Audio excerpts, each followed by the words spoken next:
Our boy DL Hughley is being canceled online for saying some pretty harsh things about Charlie Kirk. People are currently upset about two interviews in particular, his interview with Don Lemon and his interview with VladTV. In both of these interviews, he called Charlie Kirk a horrible human being and kind of talk about why he don't believe that Charlie Kirk was assassinated. They bantering the word assassination around. Charlie Kirk was not a political figure. I mean, he might have been influential to political figures. He wasn't a political figure.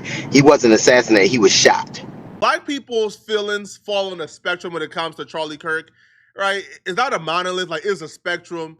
Some people kind of feeling differently about Charlie Kirk. I never really had any type of strong emotions towards Charlie Kirk when he was alive, and I don't have it now that he's dead. You feel me? I feel like it's unfortunate that he's dead. I feel like it's bad that he died. I feel like he shouldn't have been killed. Nobody should have been killed that way. But do I have like this extreme hatred for Charlie Kirk? No. Do I have this extreme love for Charlie Kirk? No. I didn't really think about Charlie Kirk all that much when he was alive, so I'm not gonna fake emotions that I just don't have. But there are some people who have a strong hatred for Charlie Kirk, and DL Hughley fall in that spectrum. But regardless of your hatred for Charlie Kirk, I do feel like you make yourself look crazy when you're dishonest about your interpretation of his life. You see, when Charlie Kirk was killed, Charlie Kirk was assassinated. And DL Hughley saying he was not assassinated, I think, is an attempt to undermine the life of Charlie Kirk.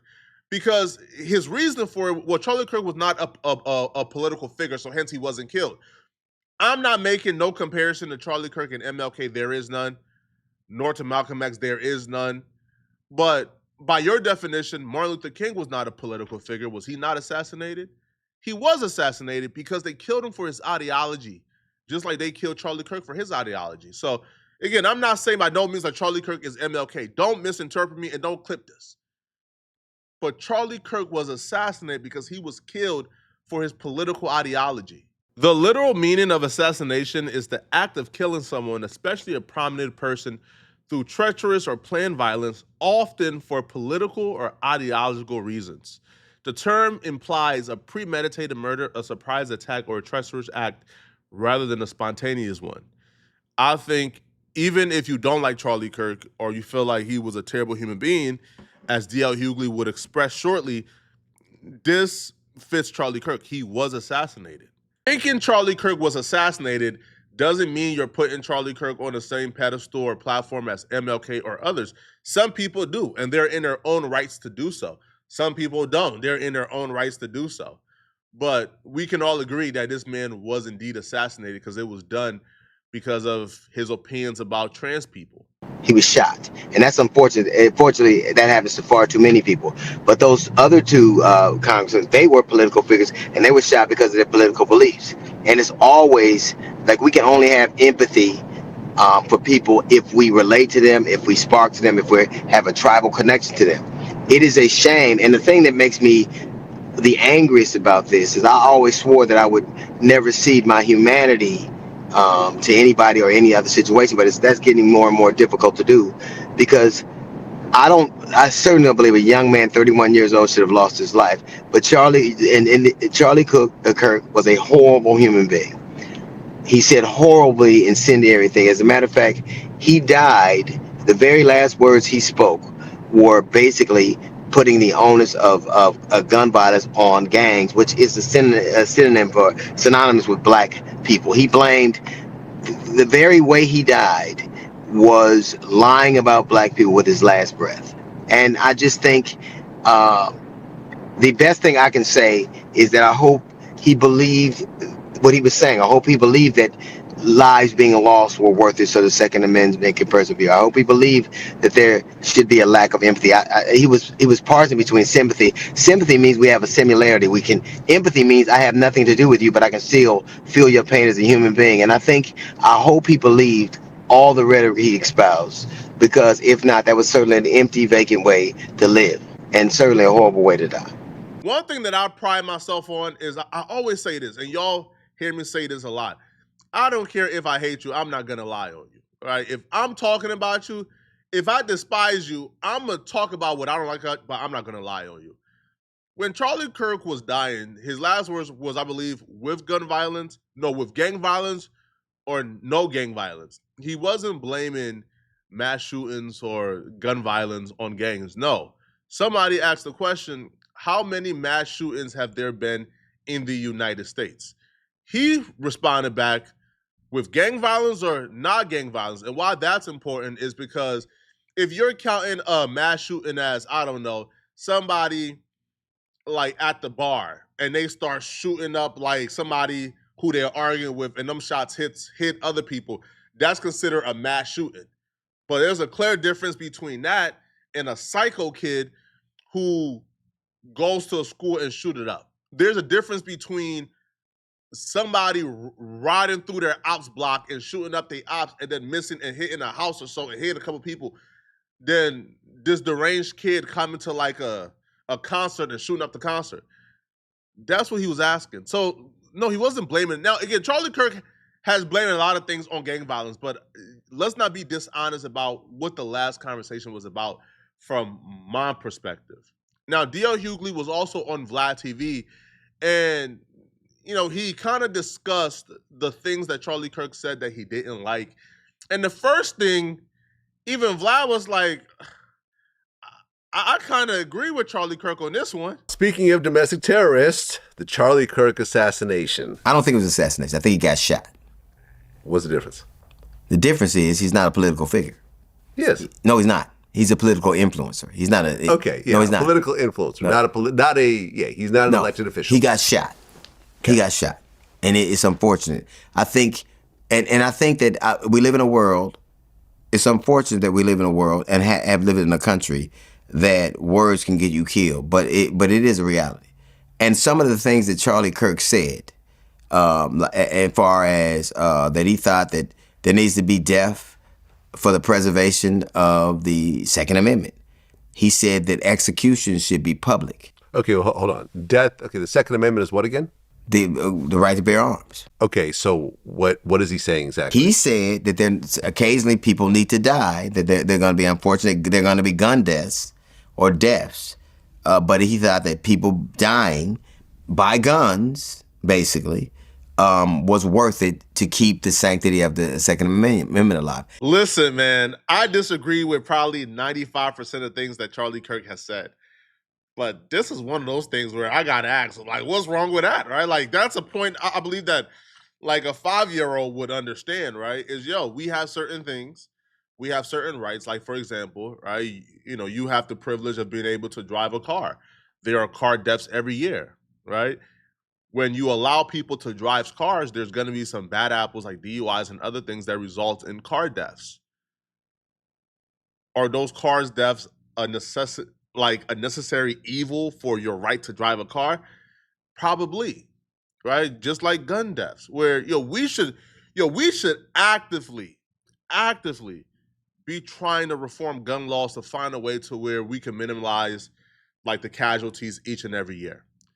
But the alternative is, do you get rid of all guns or keep your guns and try to deal with the casualties?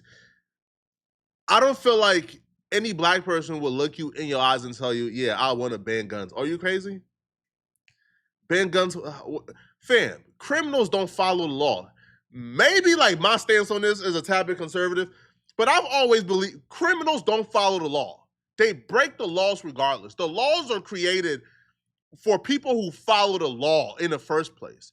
And the law should not be in place to make law-abiding citizens more unsafe. If you ban guns, the criminals are still going to have guns. It's going to be people like myself who have to have a home, who have to go about in my community unprotected, right? Like breaking in homes is not allowed. They still break in homes, usually armed. Now, no, I don't believe that things like an AK-47, right, or a switch, right, or automatic. No, I don't feel like those things, should be allowed on the streets. And maybe we have to, put some provisions in place to stop that. But the solution should not be ban guns. And I believe what he was saying is, if you're going to have guns, there are going to be casualties because there's going to be bad apples. But those bad apples should never be the reasons you ban something. And it's ironic that he got killed by a gun. Okay. I don't totally disagree with that, though. I mean, you're going to have guns. In order to have guns, there will be accidents along the way. But right? That's just, it's not a necessity, then don't it's tell just me, a reality. Right, it is a reality. Yeah. I just don't think he would be the victim of the very gun violence he was allowing. Okay, fair enough. And at the very same time, definitely ironic. Yeah. So it's also ironic that you said that he talked about empathy was a new age concept, and now you want it. He talked about how most gang, deaths were gang murders. Right? When he was saying that he got shot? He said most gang deaths, more murder gang were gang. No, I think what D.L. Hughley was trying to say is Charlie Kirk says that the most mass shooting deaths were gang related. If that was the point that he was getting at, he didn't get a chance to say it because unfortunately he was shot and killed. But and I don't think it's okay for us to assume, because he asked the question. Because the person asks, how many mass shootings have we had? And he says, with gang violence or without gang violence? I don't think we could automatically assume that he was going to lead to, well, most gang shootings like make up for the majority of mass shootings. So hence, gang needs to be eradicated. And I'll be real, if that was the point, gangs do need to be eradicated. Get rid of them, all right? Gangs are no good, right? Like, gangs don't provide nothing tangible to, like, society, right? Yo, gangs are one of the only objectively horrible thing to where you can't find me not one positive thing about gangs. Now, he talked about the maladies and all of the things that go on in the black community. Was this white on white crime? Nope. This is the thing now. This was, technically it is white on white crime. It is, but it never is categorized that way. This is the thing to me. Virtually everything he said, biblically, the power of life and death is in the tongue. Doesn't it say something that all these people who call themselves Christians, that virtually everything he said happened to him? You talked about public execution, it happened. You talked about the guns needing, that there are a acceptable amount of gun deaths, it happened. You talked about a public execution, it happened. Now, I think he was a horrible human being, but I certainly don't think that the predicate is that horrible human beings need to be gunned down. But stop telling me we have a proliferation of angry young white men who get guns. And then they tried to make this, it's delineation. Was he transgender? If he left, he right. If he's transgender, if he wasn't transgender, he's a white guy who have a dick. And if he is, he's a white guy who doesn't have one. But the predicate is they're angry white dudes. These comments by DL erupted on social media. Now, they're doing a DL what I think DL kind of did to Charlie, which is like misinterpret exactly who that person is, because now they're calling DL racist. One user says DL is a racist ass. I don't think DL is racist. Like, I don't think DL hates white people. That's absurd. One user went and hit below the belt. He reposted a post where they were talking about how DL Hughley's daughter came out and said that she was sexually assaulted, but her father didn't believe her. And apparently she was assaulted by one of DL's friends. And he would write, both Don and DL are emotionally abusive and they're sex pests and they're racist. So unless you've any of those things, their opinions mean less than nothing. They're really going with the racist narrative. I think DL don't like Charlie Kirk. I don't think DL hates all white people, or I don't feel like DL believes that black people are superior to whites, right? I think DL likes Joe Biden. I think DL likes Bernie Sanders. Like, his opinions are, of course, politically leaning. And just because he don't like your particular white man, I don't feel like he hates all white people, right? And kind of like how when the left does it to the right is bad. Like, when people on the left kind of names are, like they kind of just designate all right-wing figures as racist, that's wrong. So you just designating anyone who criticized Charlie Kirk as racist is also wrong, and it's not cool. One user says, DL Hughley and Don Lemon are two trash humans. Just trash, narcissist, evil-hearted, mindless, inhuman, delusional. God damn, trash humans with zero self-awareness. You get the picture. This could go on like for hours. Like, there's literally like over like 1 million quotes. It's incredible, man. But if you enjoy this video and you watch my channel all the time, I want to show you how to grow on YouTube just as fast as me. I've made $90,000 in 28 days on YouTube. Like, I have strategies on how to grow and make money that nobody else has from my perspective. And I'll put all my secrets in the course, and the course is in my description. You click on that link and you'll get step-by-step strategies, including my equipment, how to make thumbnails, as well as other secrets that are really important. Like those will make or break you on YouTube. Right. So click on my description.